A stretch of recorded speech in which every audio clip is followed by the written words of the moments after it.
I'm Maggy Martinez, and today on the Hot Seat interview, we are talking about policy, power, and the future of Georgia with one of the state's most influential voices in the room.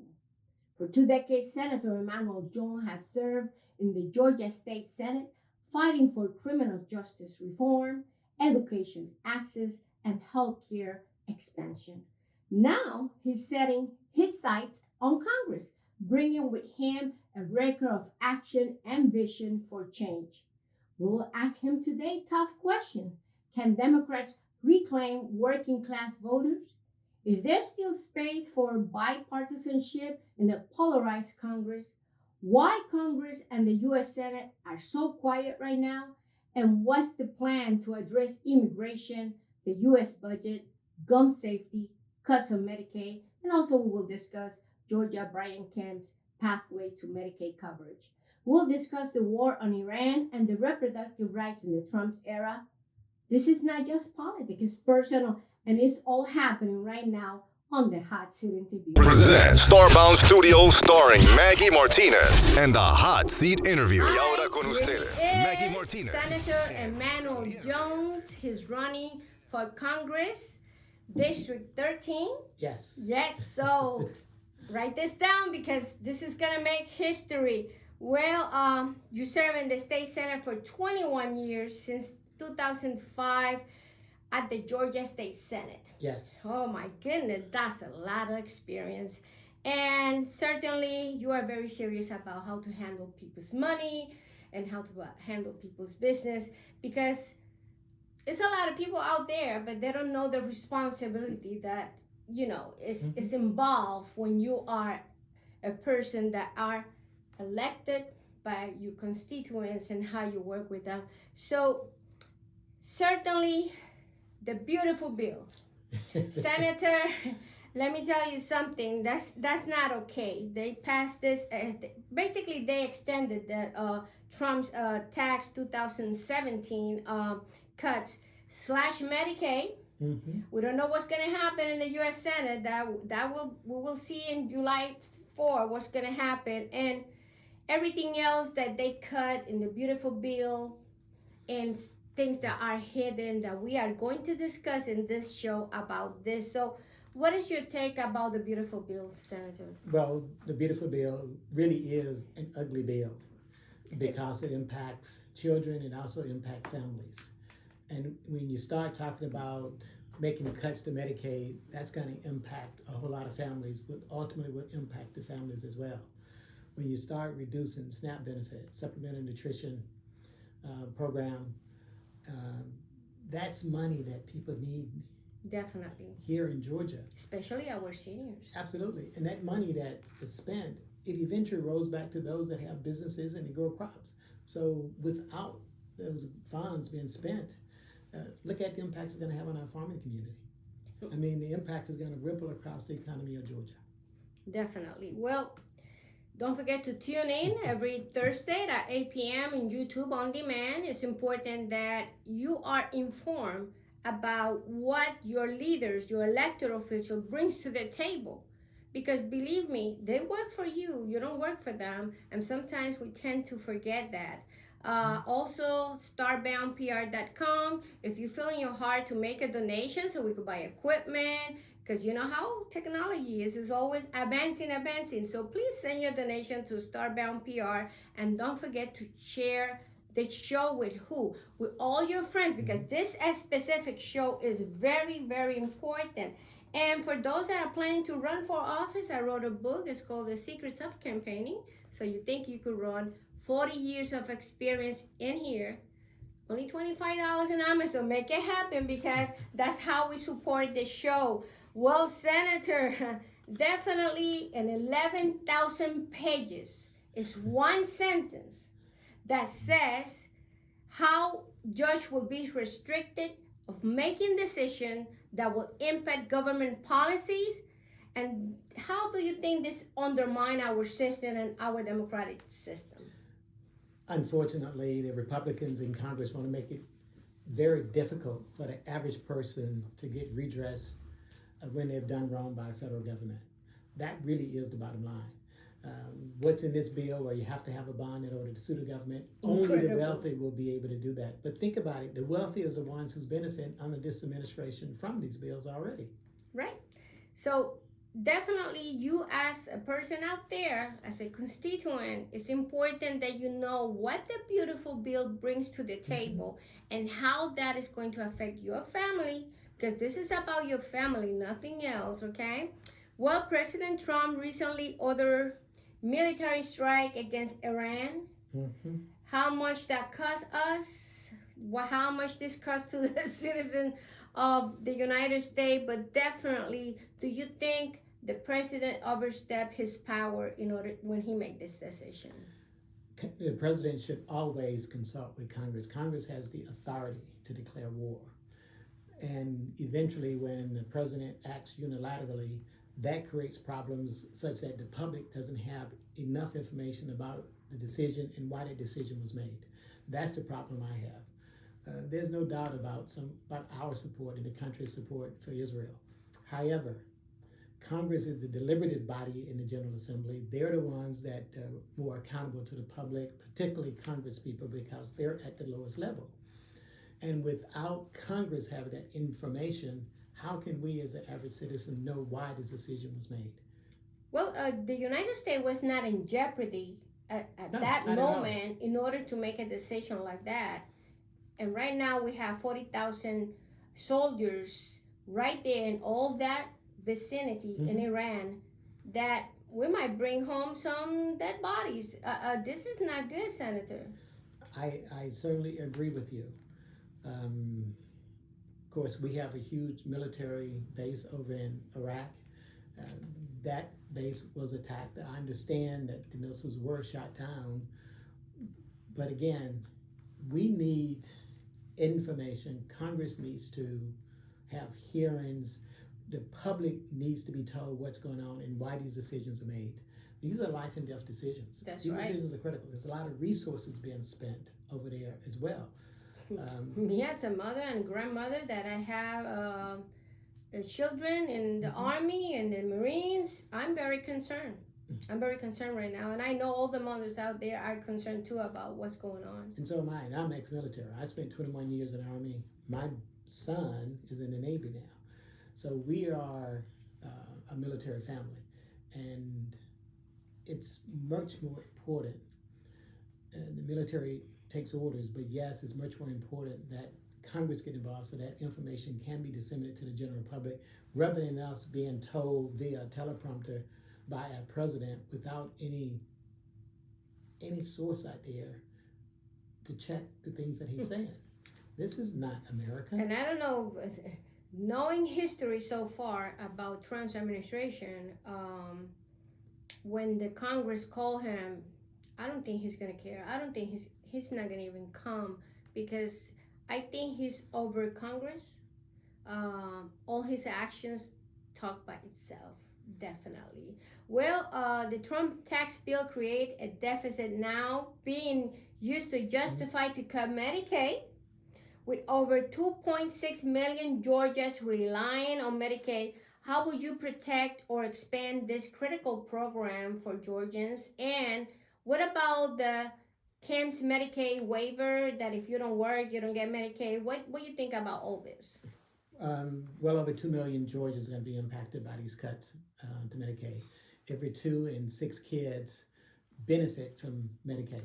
Peach And I care. can't, Peach Care, that's correct. I cannot say that about Governor Kemp's program because his program has not been that well received. Medicaid is the primary source. Those Medicaid dollars flow through our hospitals. They flow to those that work in the hospitals. Not only is it going to impact the health of the average Georgian, but it's also going to impact our communities financially as well. All of our hospitals in Georgia are already under extreme distress. We've had closures here in Atlanta. We know that. So now we're taking away desperate revenue that they desperately need because we're now slashing under his ugly bill. I hate to call it the beautiful bill. It really isn't.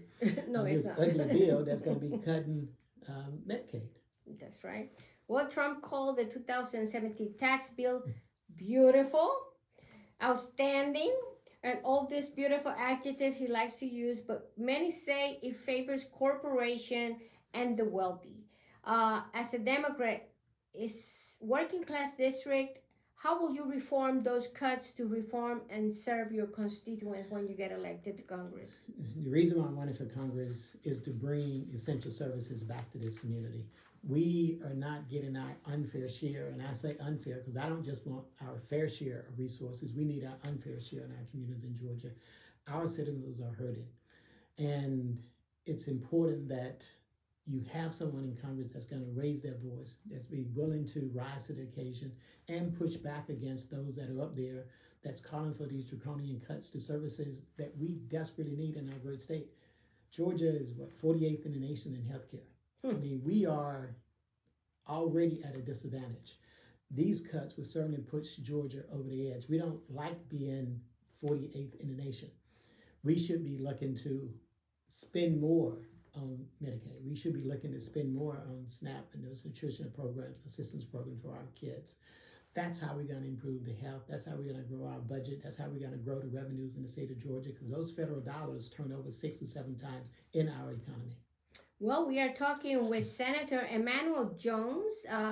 Right now, he's running, and he declared already that he's running for Congress District 13. So pay attention, because in this show, you're going to know exactly how he's thinking and what he brings for you, the constituents of Georgia. Well, some Trump's tax cut are sure to expire next year. Would you support letting them sunset entirely? Or do you believe parts, especially those helping middle-class families, should be preserved? We need to grow our middle class. So any tax cuts that benefit the middle class, I would support. Certainly those top 1% in the nation, they need to lose those benefits that this president gave to them. And those tax cuts needs to expire. Definitely.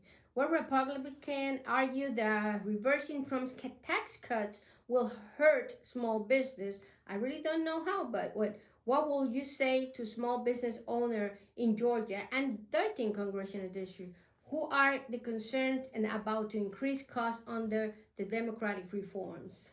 Well, first of all, I am a small business owner in Georgia, and I have roughly 55 employees that work with me every day in my store.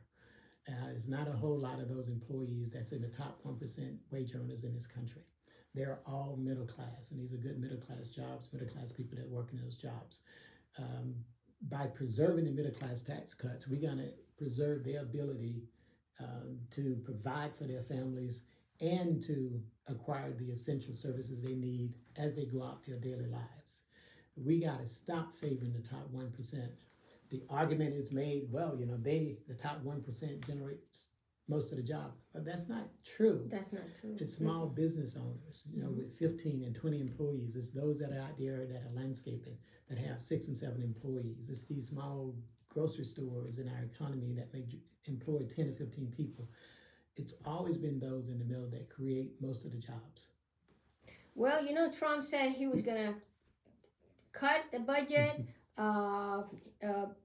He said that he will cut the national debt by $2 trillion. That's not happening. Now that he attacked Iran, which, that alone costs, not to say thousands, millions of dollars to move equipment and to move the army all total. It's incredible. But what kind of tax reform will you support that is both fair and fiscally responsible? Well, as I've said earlier, I'm going to support tax reform that benefit the middle class and those that's on the bottom end of the economic spectrum. Those are the ones that we have to lift up. That's the majority of Americans. Those top 1%, 5% wage earners have already acquired much more wealth than the bottom 10 to 15% of the entire nation. That just doesn't make any sense. We do have income inequality, not just in Georgia, but across the United States.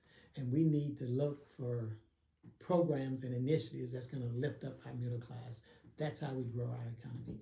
Well, if you're elected to Congress, what will be your 3 top priorities that you want to bring to the table? Well, certainly, as a business person, I understand the impact of creating jobs. So we got to look for initiatives that's out there that's bent on creating jobs.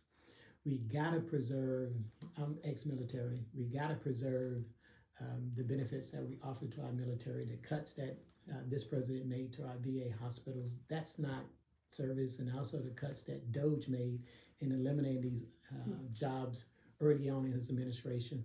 We need to bring those people back. We need to focus on job creation. We need to focus on the economy, and we certainly need to focus on the health care of those that we represent. In a position, congressmen should bring resources and services back to their respective districts. And I don't feel like in the 13th we've been getting our unfair share of those resources and services as of today. Well, we are talking with Emanuel Jones, who's running for Congress, 13th Congressional District. In summary, he said we need to create more jobs, preserve benefit for our Army and veterans, and definitely healthcare will be his priority, no doubt about it. Well, there's a lot of conversation about Democrats and how we are communicating nationally.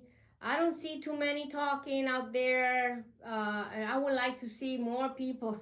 I think Congress is too quiet, Senator. The U.S. Senate is too quiet. I think they're afraid that they're going to lose their spot, but the party needs to do something different to build a better message. You are absolutely correct. And at this time in our nation's history, particularly with President Trump at the top of the ticket and his base has been much more vocal and active than our base, it's going to take all of us in the Democratic Party to get out there and show that those traditional members that have supported us, that we now have something to offer to them. It's going to be incumbent on all of us to go out there and make sure that we are able to stand up and fight the time that they elect us to serve up in Washington, D.C. It's incumbent on us as Democrats to make sure that we get our unfair share of those resources and services that we need so that we can grow our great state of Georgia. Definitely. Well, some say Democrats are too divided between progressive and centrist. How will you work to represent the full spectrum of the Democrats and the voters in your district? As Democrats, we've always had a big tent, and we're going to continue to have that big tent. And I will ask anyone out there to look at my voting record, look at the things that I've done. I'm not here to talk about the things that I want to do. I'm here to talk about those things that I've already done. And I have a 21-year record of service from the moment I got in the legislature, first served in January 2005, up until present. I've been active on initiatives that deals with school systems and school safety. I chaired a service committee. I brought necessary resources back to the community when a YMCA closed in my 10th district. I secured funding from the state government, from their budget, well over $1 million that enabled Metro Atlanta YMCA to leverage that $1 million into potentially $4 and $5 million donation that reopened the center in the neighborhood over in DeKalb County. If you look at my record, I've been some of the bills that I passed. This is a bill I passed about 10 years ago that dealt with zero tolerance. There was a time when kids were being prosecuted for minor offenses in school. That doesn't happen anymore because I put one word in the law, and Governor Perdue signed that bill into law that dealt with zero tolerance. Kids aren't being prosecuted anymore for these minor offenses. And the word I inserted in the law was intent. It basically says you cannot prosecute these kids unless there was some intent on them to do harm. That's excellent. That's so excellent. When you look at my track record from schools to here recently that Governor Kemp signed my bill dealing with drag racing.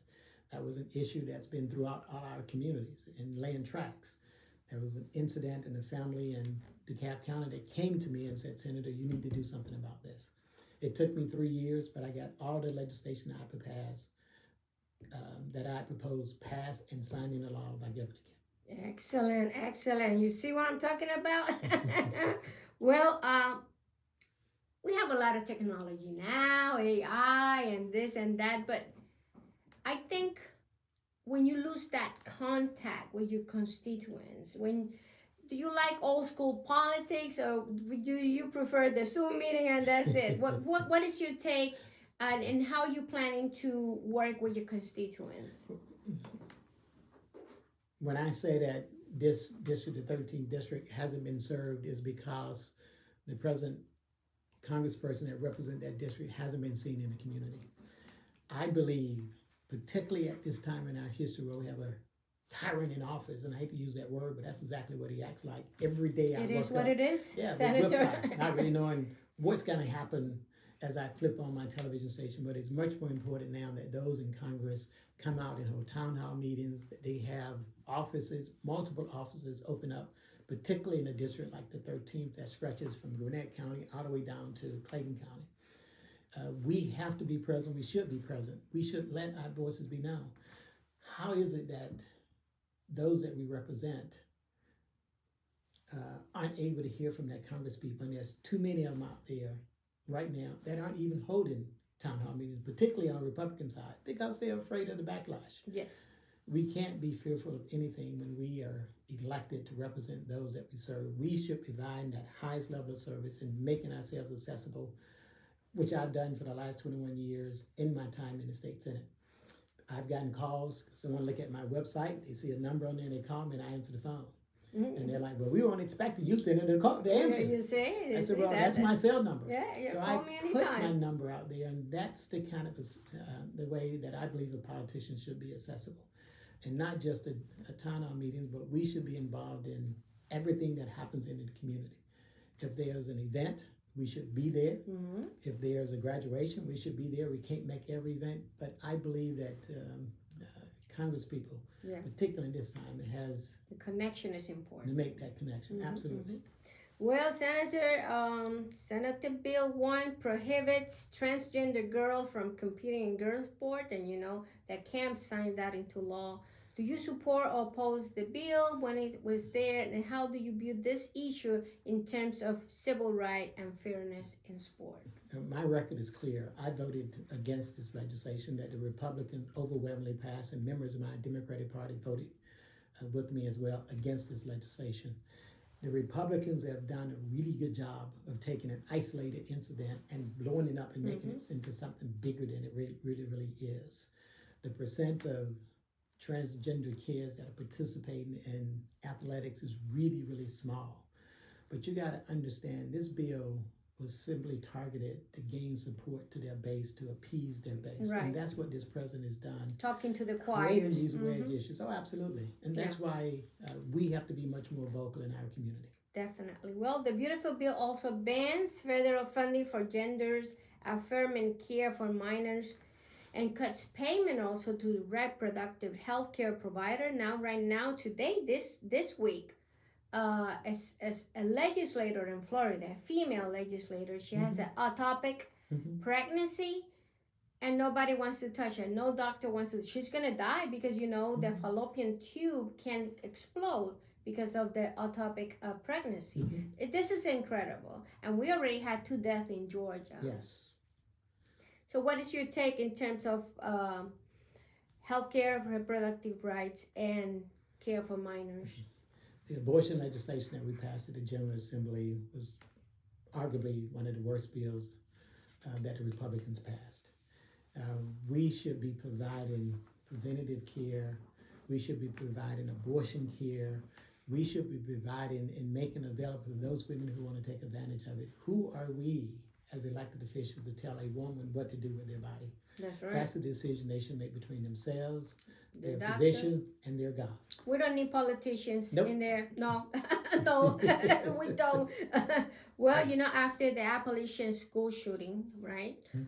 What step should Congress take to prevent another mass tragedy like this one, especially here in Georgia School? Well, please know that last year I chaired a firearm safe storage study committee. Looking at, and it took me 3 months. And this year, the recommendations that I made at that Firearm Safe Storage Study Committee, it was incorporated into House Bill 107. It was the Speaker's bill. It kind of all of the ideas regarding school safety we put into that legislation. So my bill is in there, and my bill simply said, well, the language of my bill in there where I simply said that those kids that have issues like this shooter up in Appalachia had, he was known to the FBI. He was also known to the sheriff's department up there in his previous school district. So the red flags were there. The red flags were there. When he transferred to another school district, that previous school district did not transfer his record in terms of his disciplinary actions. My bill changes that. My bill, not only will you send over his attendance reports, and not only will we send over his data in terms of his grades, but we can also send over, with the clinician's evaluation, by the way, information regarding the stability, the mental stability of that child as well, to ensure that once that child changes schools, that whatever assistance, medical assistance they were receiving in their prior school, that child now will receive that same assistance in whatever school system that he or she transfers to. And remember now, Georgia has 180 school systems. So there's a lot of kids that move in out of various school systems, but we weren't tracking those kids that we knew in previous school systems had problems, had issues, and needed some attention, and also need to be supervised to ensure that they did not become a danger to themselves or to any of the kids in the new school system that they were attending. Well, the humanitarian crisis in Gaza and the ongoing war in Ukraine and Russia and Ukraine, they don't make up their minds. And what is your position of the U.S. involvement in this, and what will you do to advocate in terms of aid, diplomacy, and human rights? The one thing that I'm really, really proud of is the support that the Biden administration gave to Ukraine in pushing back against the attack from Russia. And it saddens me that with this change in the presidency, that this new president does not understand the urgency and the impact of supporting our ally. Ukraine is our ally. Israel is one of our allies as well. But when it comes to leadership, you have to be able to stand up to one of our countries aligned with us, get attacked, and that's what Biden did when it came to Russia. What a difference, because the way they treated the president of Ukraine in the Oval Office, I felt ashamed of myself, even though I was not there. My cheeks dropped because of what happened. Diplomacy is essential. Absolutely. In order to make sure we can accomplish peace, not only for the United States, the whole world. We'll see what happened with that, because you know how it is. Well, what do you believe is the most pressing issue currently affecting the people of Georgia? Oh, Georgians are now concerned about losing their benefits.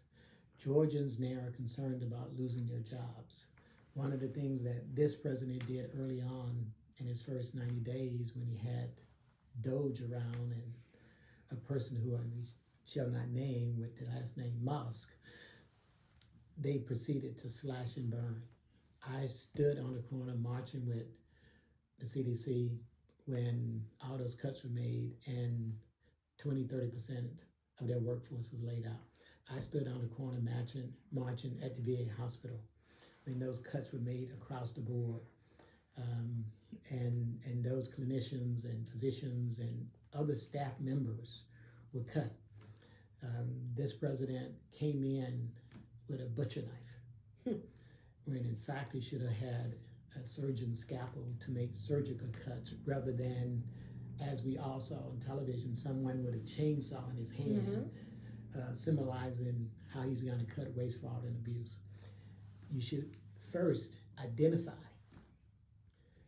waste, what the fraud is, and what abuse, and then tell the general public what waste we have in what particular agencies, in certain government offices, what the abuse is that That's we what have. I thought from the beginning. And that never happened. He just went in and just, all right, here's a number, and just, we're going to cut X% without regard to what jobs they were doing and how critical those positions were to the health and well-being of the communities that I represent. Well, you know, the debt of the United States mainly is owned by China in bonds, just so you know. I think when you're going to bring changes to society, like you said, let's escalate and then escalate. We know we have to control the budget. We know we have to bring the debt down. We know all that. Yes. But the way he introduced all this, it was like, really? This is really happening? Well, you know how it is. Well, during his presidency, Donald Trump voted to deport 11 million undocumented immigrants. Just to think about the logistic to move 11 million undocumented immigrants, just think about it, senators. So, but was the promise ever realistic, and what does it says about the current state of immigration policy? I do remember Obama deported a lot of people, and he didn't have to separate family, and he didn't have to violate human rights, and he didn't. The due process was present. That's you correct. know, you had the right to go to court and be heard. But President Trump, the way he sold it to his people is that the Hispanic people are bad. They're all bad, you know, in his mind. So in your mind, in your opinion, what are you going to do in terms of immigration policy? We should have a legal path to those immigrants that are already here in our country. President Biden did that. President Obama tried to do that. There was a pathway for them to become citizens. A lot of the documented, undocumented immigrants that Trump has arrested were already on that pathway. Right. They were doing the right thing. And they were contributing to the well-being of this country. They were mothers and fathers. They were sons and daughters. They were serving in our military, the most egregious thing that I ever saw, when they arrested a father who had sons actively serving in our Marine Corps, in our military. And women. He Yes. said he was going to get out criminals, but he's doing everyone. Families, mothers, sisters, grandmothers, you name it. It's incredible. Well, he's trying to stoke fear and intimidation in our community, but I got news for him. We're not afraid of him, and we're certainly not going to let him bully us around. That's right. Well, Senator, the hot seat interview, we are so glad that you're here. But I want you to look at that lens and tell people where they should vote for you as Congress of District 13. Well, thank you, Maggie, and I'm glad that I'm here in the hot seat. It's not so hot anymore. Thank you for inviting me, by the way. This is a great opportunity to sit here and discuss the issues that are happening today, and I certainly hope and pray that those that have tuned in understand, and those that have not will go back and share this video with their friends so that we can grow those that are out here listening, and we can grow the dialogue and have this kind of conversation. I've been a public servant for the last 21 years in the Senate, ever since I got elected, and I've been there consecutively. I'm a business person. I'm a father. I have 3 kids. I have a son that serves in the military. I served in the military 21 years. My brother, I just buried in April of last year. He spent his entire life, 28 years in the military service, and the only mistake he made was that he spent time in Camp Lejeune and he drank the water. I've seen military members die horrible deaths from cancer, like my brother did, bone and blood cancer. And my family has always been public servants. My brother retired from the city of Atlanta, APD, after 38 years as a police officer. Wow. We've always been public servants. That's why I'm running. It is time that we stand up for those in the 13th district so that we can get, as I said, not just our fair share of resources and services, but our unfair share. We need a stronger voice. Considering the chaos and confusion and the lack of empathy, if you will, from the policies coming out of the Republican Party in Washington, D.C. now, we as Democrats have to band together. We need everybody up here fighting. There's no secret that in the last 6 months, 3 or 4 Democrats have passed away in the House, all over the age of 75. We need to have much more respect for those that we represent so that we can send those up there that's going to fight for us. And now's the time where we have to fight. We have to push back against Trump and those policies that he's put out there, and not just him, but his minions as well. We have to mobilize our communities. We have to get out there and stand on the line like I've done, holding campaign signs over at CDC, holding signs, protest signs over at the VA hospital. We have to use our feet, we have to use our voice, and I will guarantee you, given the opportunity from the 13th district, I would be that force. It's my job to connect the resources up in DC with the services and those down here in the great state of Georgia, particularly the 13th, that they need.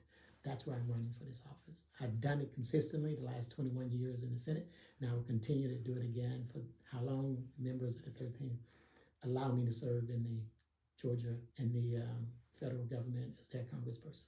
Thank you, Senator, for coming to the hot seat. You're so very welcome, and thank you for having me. Oh, yeah. We just had a great conversation with Senator Emanuel Jones. He's running for Congress, District 13. Visit his website and make sure you send donations, because a campaign with no donation is not possible. That's so important. But in today's conversation, you have a great feeling that he will be a great congressperson to represent us where we need to be represented. But more than a conversation, if we don't go out and vote, and 20% of Afro-American nationwide voted for Trump, that's a lot to say. I bet you those that did, right now they must be thinking, oh, I did a big mistake. Make sure you get informed. Be part of the conversation. Make the hard questions, because the hard questions is going to give you the answers that we are looking for in order to improve the quality of life of all. This is Maggy Martinez, the Hot Seat Interview. Until next time.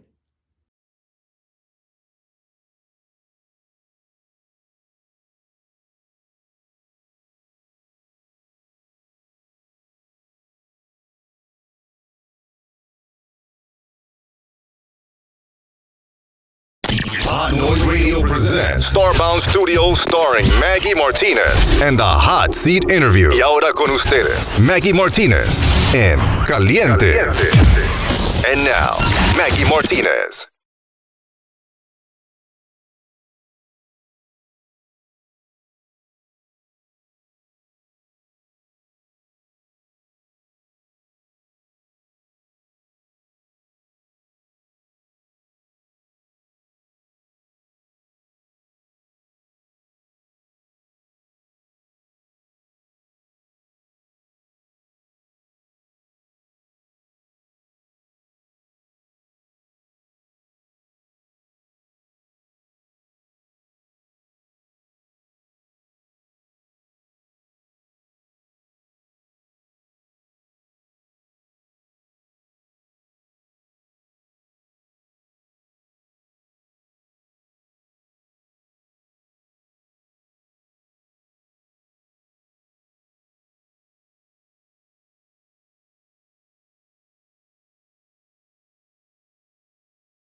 Action.